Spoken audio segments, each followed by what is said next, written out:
Pagkukulang sa Cagayan de Oro City, pinag-utos na ng City Disaster Risk Reduction and Management Office ang paglikas sa mga residente. May live report si Joe Tegaspina ng GMA Northern Mindanao. Joe! Iga, nakataas ang red alert level ng Cagayan de Oro pagkatapos ng walang humpay na pag-ulan. Sa ngayon, naabot sa 602 na pamilya o 2,522 na katao ang naapektuhan. Sa ilalim ng red alert, pinalikas na ang mga residente na nakatira malapit sa ilog, dagat at iba pang lugar na posibleng bain.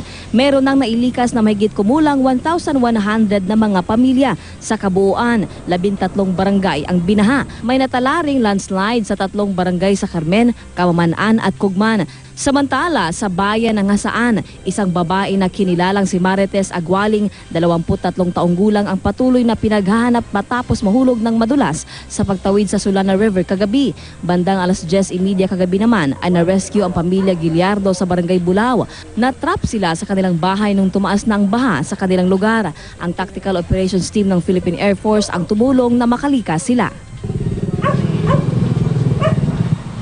Igan, kumpara ng mga nakaraang araw kagabi, medyo nakahinga ng konti ang mga Cagayano nang bagyang tumila ang ulan dito ng buong magdamag. At sa mga sandaling ito naman ngayon, na bagamat umaambon sa labas, medyo mahina-hina na rin na pag-ulan ang nararanasan ngayon dito. At dahil nga sa red alert, posibleng suspendido pa rin ang klase sa kindergarten, preschool, elementary at saka sa high school sa ilang barangay sa may hinterland. At yan muna pinaka-latest dito sa Cagayan de Oro. Balik sa inyo dyan, Igan. Maraming salamat, Joe Tegaspina ng GMA Northern Mindanao.